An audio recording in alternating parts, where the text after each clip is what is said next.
Hi everyone, welcome to Energy News. Today we're glad to have a special guest who is Noé Sáenz, and he serves as Mexico Country Manager of Burns & McDonnell International Division. Today Noé will tell us about key issues regarding industrial plants to be connected to the national electric system. Noé, please share with us why is this topic important due to it is not as simple as making a connection. That is correct, Ruby, and I appreciate the opportunity to share this important message, especially in a young market like the Mexican energy market, where things keep changing, and not only because of the reform, but also because now we have opportunities for more investment. With the new USMCA, for example, we're going to see new plants. At least we hope to see new plants coming in. So to me, the broader aspect of this, yes, it is about the connection to the electric system of industrial plants, but it's really also more generally about the energy solution that each plant needs to consider in their planning. So oftentimes a plant comes from another part of the world and they want to come in and they expect everything to be the same as in their home countries, and that is not the case. In the case of Mexico, with the new regulations, there's a lot of things to be considered. And to your question, Ruby, about the connection of an industrial plant to the electric system, it's really a very complex process. It's a project by itself that is multidisciplinary, not only technically, but also legally and permitting. It's a process that needs to be integrated. So it's not as simple as a connection. It's really a multiple processes that need to be considered, and planning is critical. And that's why we want to convey this message to the industry so industrials are aware of it. How can a company know if a project is feasible? Well, that is a very broad question, Aldo, and I appreciate it because there's two things that I would say. The actual project feasibility, which is what the industrial, say in the case of a cement plant or a steel manufacturing plant, a new mine, that's what we mean by industrial projects. And so, or automotive, whatever, all these plants, when they want to come and install a new facility, they need to make sure that the actual project for the new plant is feasible. And that's what they are typically very good at, because that's their business. They understand what needs to be considered for their production line, let's call it that, to be feasible economically, technically, all of those things. What is new now in Mexico is the energy feasibility of a project, of a new plant or a new mine. And so that's where industrials need to consider their options for the specific location of this, let's call it a plant. So for example, you want to go to a certain location, you need to make sure that that location is feasible.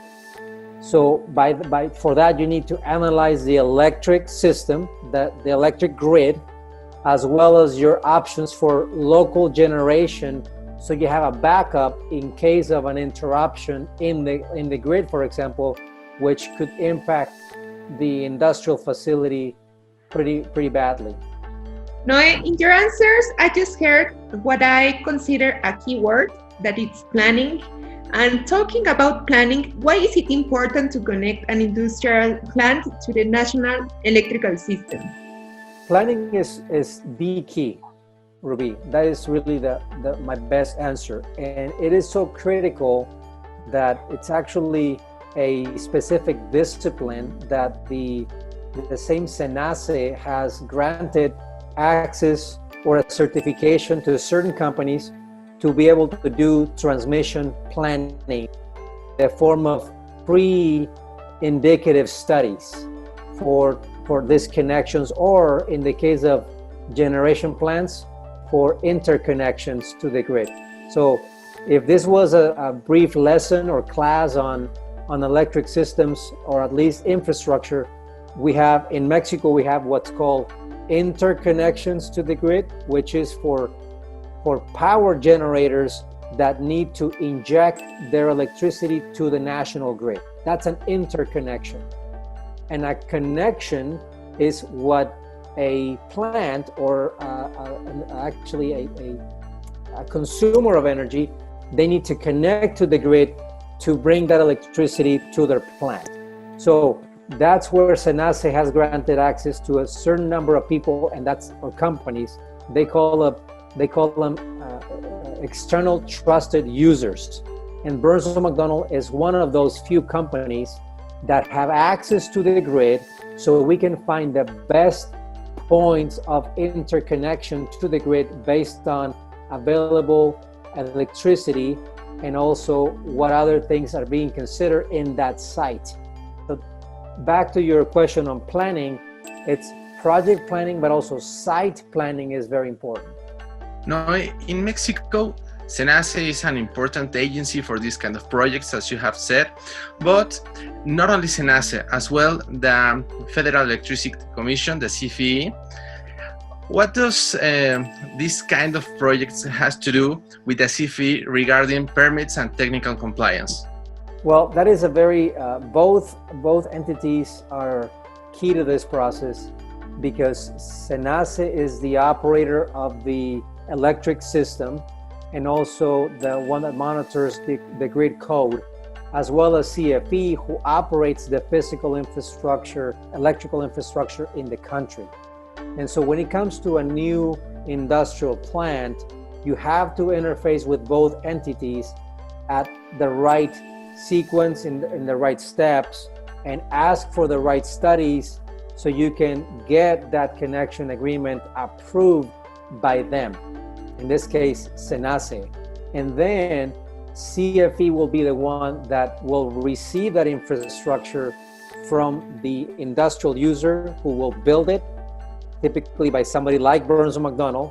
And then CFE will take ownership of that infrastructure to operate it. But they are very specific steps. And this is really our message here, that what happens very often, and we have heard and we keep hearing very, let's call it bad stories from industrials who come to the country and are surprised when they realize the process and the steps that take a lot of expertise, a lot of time. And if you don't know that, let's call it the roadmap, which we have built as a company, because we have seen the importance, they get into a situation where their projects get delayed because they're not asking for the right permits, they're not filling out the right information, providing the right technical information to get those permits from both entities, SENACE and CFE. Noé, what are the contributions of this kind of infrastructure to the company CFE Transmission? Well, and the contribution is really the actual infrastructure. And so that's where CFE has done a very good job with the actual norms and codes that need to be complied by these industrials. And that's another, I would say, reminder to the new investors that come into the country. They need to be aware of the local codes, local norms that are going to be very specifically asked by the CFE before they take ownership of this infrastructure. That's what's called a contribution by the industrial. The substation and all of the infrastructure of that connection will be actually owned by CFE. But before they take ownership, you need to have everything that is compliant with the norms and codes, and it is guaranteed to operate as they require per the grid code. If it is not, then they will not approve it. They cannot take ownership because they can't by law. And so that's what causes delays. And that's why we have developed this roadmap to help industrials navigate this process and get this done so it doesn't cause delays. Noé, thank you very much for your information, for sharing with us this valuable information. And if you don't have nothing else to share with us, I would ask Aldo if you have any other question to Noé. Well, Rui, I think we can go further and we can go deeper in this kind of topics. There are a lot of themes that we can go through and we can spend hours talking about this, but I think for the time, this is a good introduction. And if it is okay with you, Noé, we would like to invite you once again to this show to have more interviews and to talk more about these topics. And I'm sure the audience will be willing to know more details about each of the questions that we have asked to you. So if it is okay with you, we would like to have you here once again. I'll be glad to. And we actually have a webinar series. They can Google it because this is important and we want to bring this knowledge to the industry to help out. So thank you guys for the opportunity.